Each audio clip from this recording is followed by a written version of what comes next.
Hello students, अब हम बात करेंगे उन आयन्स की जिनका एटॉमिक नंबर 21 से 30 के बीच में आता है।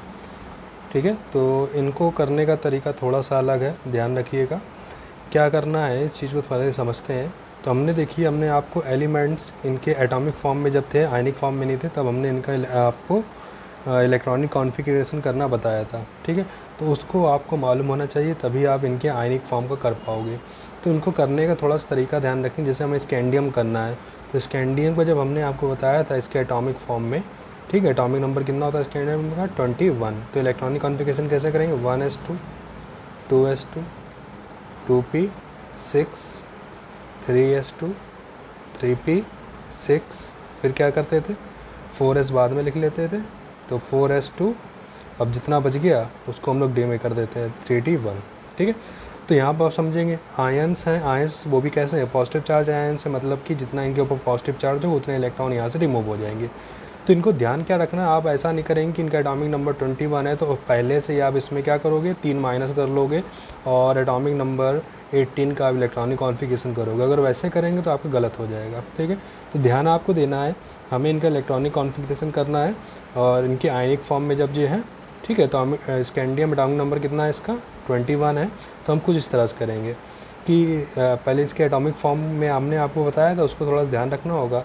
इसमें 3 इलेक्ट्रॉन, तो यहाँ पे इलेक्ट्रॉन किस तरह से रिमूव करना है वो देखिएगा। सबसे पहले इलेक्ट्रॉन कहाँ से निकलेगा, आउटर मोस्ट सबसेल से। तो आउटर मोस्ट सबसेल कौन सी है आपकी 4s है। ठीक, अगर उसके बाद अदर फिर इलेक्ट्रॉन निकलेंगे तो वो कहाँ से निकलेंगे 3d से। तो ये ध्यान रखना होगा, अगर आप पहले से माइनस करके इलेक्ट्रॉनिक कॉन्फ़िगरेशन करेंगे तो आपको गलत हो जाएगी, जिससे ध्यान आपको रखना है। चलिए इलेक्ट्रॉनिक कॉन्फ़िगरेशन करेंगे।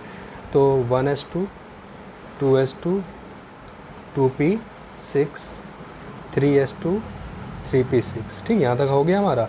अब 3 इलेक्ट्रॉन निकालने हैं, तो हमने जैसे बताया कि क्योंकि 3 प्लस चार्ज है, तो सबसे पहले इलेक्ट्रॉन कहाँ निकलेगा आउटर मोस्ट सेल में। तो आउटर मोस्ट सेल इसकी कौन सी है 4s है। तो 2 यहाँ से निकल गए, निकलने 3 है, तो अब एक कहाँ से निकलेगा डी से। तो यानी आप ये तो इनमें 0 हो गया, इसमें 0 हो गया, तो यहाँ इलेक्ट्रॉन बचे ही नहीं, यानी आपका इलेक्ट्रॉनिक कॉन्फ़िगरेशन कहाँ तक हो गया 3p6 की तरह हो जाएगा। ठीक है, अब हम टाइटेनियम की बात करें। टाइटेनियम का एटॉमिक नंबर कितना होता है 22। ठीक है, तो चलिए इलेक्ट्रॉनिक कॉन्फ़िगरेशन करेंगे। 1s2 2s2 2p6 3s2 3p6। अगर नॉर्मली हम टाइटेनियम करते हैं 22 होता, तो यहाँ पर क्या होता 4s2, यहाँ पर क्या होता है 3d2 होता ना। तो हमें कितने इलेक्ट्रॉन निकालने हैं 3 इलेक्ट्रॉन, तो 2 यहाँ से निकल गए और एक यहाँ से निकल गया, तो कितना हो गया 3d1 बचा। तो इसके बाद क्या आ जाएगा आपका 3d1। ठीक है, अगर आप पहले से माइनस कर लेंगे, ठीक, फिर करेंगे तो वो आपका गलत होगा। अगर आप कैसे करके देखना चाहते तो इसे देख सकते हैं। जैसे टाइटेनियम है, एटॉमिक नंबर कितना था इसका 22, 3 प्लस है, अगर आपने इसका क्या करते 3 पहले से माइनस कर देते, तो 22 में से 22 में से 3 निकल गया, तो कितना बचा 19। अब 19 इलेक्ट्रॉनिक कॉन्फ़िगरेशन आप कैसे करते 1s2 2s2 2p6 3s2 3p6 और क्या कर लेते 4s। तो ये गलत हो जाता है। देखिए ये इस तरह से आ रहा है, ये आपको कैसा आ रहा है इस तरह से, तो ये आपका क्या हो जाएगा गलत हो जाएगा। तो इस चीज़ को आपको ध्यान रखना पड़ेगा थोड़ा सा इसका। ठीक है, तो यहाँ पर क्या होगा 3d1 होगा। अगर आप ऐसे करते हो तो ये आपका क्या हो जाएगा रॉन्ग होगा। ठीक, अब बात करते हैं किसकी, वेनेडियम की। वेनेडियम एटॉमिक नंबर कितना होता है 23। तो 23 का करेंगे 1s2 2s2 2p6 3s2 3p6 तक हो गया। अगर आप 23, ठीक है, तो 23 करते तो यहाँ पर क्या होता है आपका 4s2, यहाँ कितना हो जाता है 3d3 हो जाता है। ठीक, और 3 प्लस चार्ज है, मतलब 2 यहाँ से निकल गया और एक यहाँ से निकल गया, तो 3d3 था ना, 2 एक निकल गया, तो कितना बचा 3d2। तो यहाँ लिख देंगे आप 3d2। ठीक, इसी तरह से क्रोमियम का थोड़ा सा होता है एक्सेप्शनल केस होता है। तो अगर नॉर्मली इसका करते हो तो आउटर मोस्ट सेल में क्या होता था 3d5 4s1, ये होता था आउटर मोस्ट सेल का। तो आप पहले इनिशियल कर लो 1s2 2s2 2p6 3s2 3p6 सब हो गया। क्रोमियम अगर आप करते हो तो यहाँ पे क्या होता है 4s1, यहाँ होता 3d5।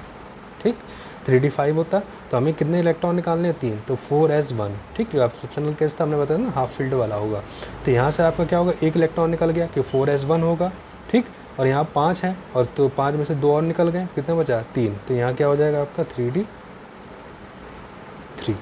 ठीक, इसी तरह से Cr डबल प्लस अगर आप करोगे तो 1s2 2s2 2p6 3s2 3p6। तो अब कितने इलेक्ट्रॉन निकलेंगे? 2।